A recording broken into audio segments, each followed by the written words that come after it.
Antes de que el tiempo tuviera medida, antes que la materia se inclinara a su voluntad, antes de que el tiempo tuviera medida, antes que la materia se inclinara a su voluntad, era el Verbo.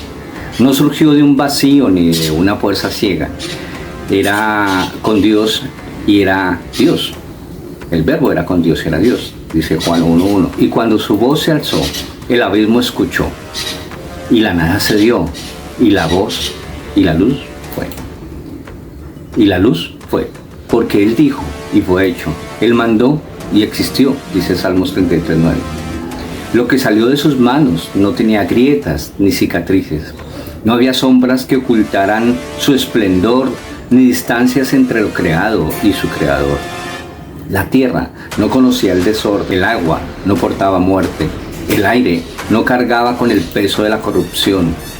Las montañas no eran escombros de antiguas fracturas, sino columnas de majestad. Los océanos no eran un límite, sino un reflejo de lo eterno. Cada hoja, cada río, cada piedra cantaba su nombre. Y en el centro de todo, el hombre, no un espectador, sino la imagen viva de su creador.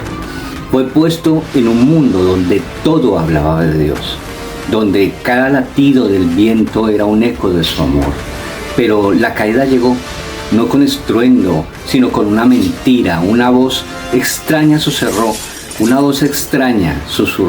que había otro camino, que el hombre podía ser suficiente sin su creador. Y al apartarse, todo se quebró. Los ríos se convirtieron en frontera entre lo que fue y lo que quedó. El aire se llenó del peso de la desesperanza, y el hombre que antes caminaba en la luz comenzó a temer la oscuridad. El mundo dejó de ser el hogar perfecto y se convirtió en un testigo de la pérdida. Pero el Verbo no ha sido silenciado. Él mismo que formó el universo con su voz descendió y habitó entre nosotros. El que estableció los cimientos del mundo dejó que los clavos perforaran su carne. El Creador caminó entre su creación caída, no para contemplar su ruina, sino para restaurarla. Porque la historia no termina en ruinas. El mismo que lo creó todo lo hará de nuevo. Eso dice Apocalipsis 21:5. La tierra volverá a cantar su gloria, el cielo volverá a proclamar su majestad, y aquellos que escuchen su voz y caminen en el camino consagrado serán testigos del día en que la creación vuelva a reflejar su propósito eterno. El hombre, la imagen del Dios. Cuando la tierra ya exhalaba vida, cuando cada semilla había brotado y cada criatura tenía su morada, la obra aún no estaba completa. La creación era un himno sin su cantor, un reino sin su heredero. Entonces el Creador habló de nuevo, no a la nada, sino consigo mismo, y dijo: hagamos al hombre a nuestra imagen, conforme a nuestra semejanza. Eso dice Génesis 1:26. Y así la obra alcanzó su cúspide. El hombre no fue formado como una criatura más entre tantas, sino como el reflejo vivo de aquel que lo diseñó. No era una bestia guiada por instintos, ni una sombra pasajera en el polvo de la tierra. Fue concebido para reinar, para caminar en comunión con Dios, para que en su rostro brillara la luz del cielo. Y creó Dios al hombre a su imagen, varón y hembra los creó. En ellos la perfección de su diseño tomó forma. Desde el principio no hubo distinción de valor entre el hombre y la mujer. Juntos fueron llamados, juntos recibieron dominio sobre la creación y juntos reflejaron la gloria de aquel que los hizo. No fueron arrojados al mundo para vagar sin rumbo, sino establecidos con un propósito divino: llenar la tierra con la imagen del Altísimo, gobernarla con la sabiduría y amor, y vivir en perfecta comunión con su Creador y la creación. Pero la imagen se oscureció El hombre, en su deseo de independencia, rompió su vínculo con la fuente. Y aunque la tierra aún lleva rastros de su propósito original, la separación dejó una huella. Sin embargo, Dios no abandonó su obra. El Verbo, por quien fueron creadas todas las cosas, descendió para restaurar lo que se había perdido. En Cristo, la imagen de Dios en el hombre no solo se recupera, sino que se lleva a su plenitud, En Él, la humanidad encuentra su verdadero propósito, y aquellos que caminan en el camino consagrado descubren que no son simples espectadores de la creación, sino llamados a gobernar con justicia, a vivir con propósito y a reflejar nuevamente la gloria de su Creador. El hombre, desde el principio, el relato es claro. Dios creó al hombre a su imagen y a su semejanza. No emergió del polvo por azar, ni se alzó lentamente desde formas inferiores de vida. Su existencia no fue una posibilidad entre millones, sino un decreto divino, una intención nacida en el corazón mismo del Creador. Antes de que su carne tomara forma, ya era un pensamiento en la mente de Dios.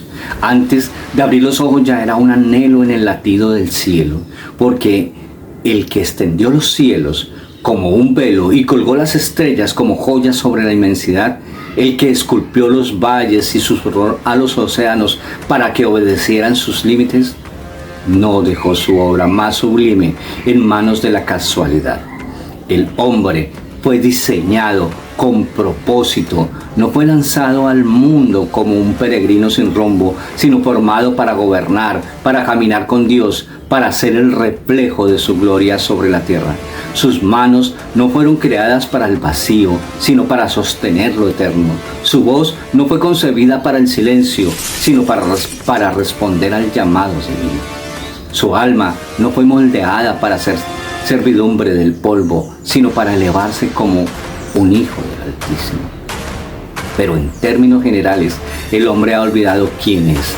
Se ha dejado convencer de que su origen es insignificante, que su existencia es un accidente pasajero, que su destino se reduce a un breve suspiro en el viento, y a olvidar su linaje ha perdido su camino.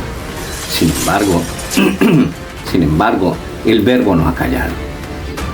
El mismo que formó al hombre con sus manos descendió al polvo para restaurarlo. No vino a recordarle su pequeñez, sino a devolverle su grandeza. No vino a señalar su caída, sino a levantarlo más allá de lo que Adán fue. Porque su historia no está escrita en la arena donde el viento del tiempo la pueda borrar. Está esculpida en las manos perforadas de su Redentor. Y aquellos que escuchen su voz, los que despierten de su letargo y recuerden quiénes son, caminarán nuevamente en la luz para la cual fueron creados. El camino sigue abierto, la invitación sigue en pie. ¿Volverás a tu origen o seguirás vagando lejos de tu hogar? ¿Volverás a tu origen o seguirás vagando lejos de tu hogar? Pero los hombres, en su necedad, han intentado desterrar a Dios de la historia, arrancarlo del tejido de la existencia y reducir la vida humana a un accidente cósmico. Al hacerlo, no solo despojan al hombre de su verdadero origen, sino que lo privan de su verdadero destino. Porque si no fue hecho a imagen de Dios, entonces no tiene más propósito que el de la materia. Si no es hijo del Altísimo, entonces no es más que polvo destinado a dispersarse en el viento. Sin embargo, la verdad permanece. El que diseñó los colores del amanecer y tejió los misterios del universo, formó al hombre con intención y honor. Cuando el Creador alzó su obra final, no fue un ser destinado a la insignificancia, sino a la autoridad. La tierra no le fue dada como un capricho, sino como una herencia, y aunque su cuerpo fue moldeado del polvo, su aliento provenía de Dios. Adán no era hijo de la tierra, sino del cielo. Pero el hombre olvidó su linaje, cambió su gloria por una mentira. En su deseo de autonomía, se apartó de su fuente y cayó de la dignidad con la que fue creado. Y la tierra, que una vez estuvo bajo su gobierno, comenzó a gemir bajo la maldición del egoísmo. Lo que fue diseñado para reflejar la luz se vio envuelto en sombras. Pero el hombre olvidó su linaje, cambió su gloria por una mentira. En su deseo de autonomía se apartó de su fuente y cayó de la dignidad con la que fue creado. Y la tierra, que una vez estuvo bajo su gobierno, comenzó a gemir bajo la maldición del egoísmo. Lo que fue diseñado para reflejar la luz se vio envuelto en sombras. No obstante, la historia no terminó en ruinas. El Verbo que formó al primer hombre se hizo carne para restaurarlo.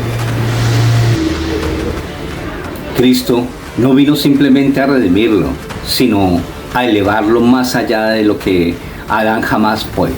A través de él, el hombre no solo recupera su imagen original, sino que es llamado a participar en la gloria eterna de su Creador. Adán no fue creado para vagar sin propósito en la inmensidad de la tierra, ni para ser una pieza más en el gran tapiz de la creación. Fue colocado como representante de Dios, el sello visible de su soberanía en el mundo material. El sello visible de su soberanía en el mundo material. Mientras el sol danzaba sobre la superficie de los ríos, sus ramas al paso del viento, la tierra aguardaba a su guardián, a aquel hecho a la imagen del Creador. Reflejaría su gloria en cada gesto y en cada palabra. Los seres inferiores no podían comprender la majestad de Dios, pero podían reconocer su reflejo en aquel a quien fueron confiados. En el rostro del hombre, la creación vería la dulzura del amor divino, sentiría la firmeza de su guía y conocería la ternura de su cuidado. Lo hiciste enseñorear de las obras de tus manos, todo lo pusiste debajo de sus pies, dice Salmos 8:6. Sin embargo, su grandeza no residía en el dominio, sino en su semejanza con Dios, no solo en forma, sino en esencia. Cristo es la misma imagen del Padre. Hebreos 1:3. Pero el hombre fue creado como un eco de esa perfección. Su mente no estaba nublada por la duda, sus emociones no eran tiranas, sus deseos no lo dominaban. Era libre en la más alta expresión de la libertad, la obediencia perfecta. Cada latido de su corazón estaba alineado con la voluntad divina. Cada pensamiento era un reflejo del conocimiento celestial. No conocía la lucha interna, no experimentaba la fractura de su ser. Era íntegro, santo, pleno. Cuando salió de las manos de su Creador, Adán no era una sombra del hombre moderno. Su estatura superaba con creces la de cualquier descendiente. Su estructura no estaba debilitada por el paso del tiempo, ni marcada por el desgaste de generaciones. Su piel llevaba el resplandor de la vida y su mirada, la luz de la comunión perfecta. Junto a él, Eva, moldeada con la misma perfección, irradiaba belleza y nobleza. No había en ello rastro de vergüenza, ni necesidad de ocultarse tras telas de su propia hechura. Su vestidura era la luz misma, la gloria de la presencia de Dios que los cubría, como cubre a los ángeles. Pero la gloria que los envolvía no era un simple adorno, era el testimonio de su unidad con el Altísimo. Mientras permanecieras en obediencia, esa luz sería su manto, su honor, su identidad. Pero cuando se alejaron, la gloria se desvaneció, la imagen se distorsionó y lo que antes era un reflejo perfecto del Creador se convirtió en una sombra de lo que fue. Desde entonces, la humanidad ha intentado cubrir su desnudez con obras, con conocimiento, con poder, pero ninguna vestidura tejida por manos humanas puede restaurar lo que se perdió. Solo en Cristo, el Verbo hecho carne, el hombre puede volver a ser revestido de gloria. Solo en Él, la imagen de Dios en nosotros puede ser restaurada. El camino sigue abierto. La luz aguarda a aquellos que deseen volver a ella. La pregunta no ha cambiado. ¿Seguirás cubriéndote con hojas de higuera o volverás a vestirte con la gloria de tu Creador?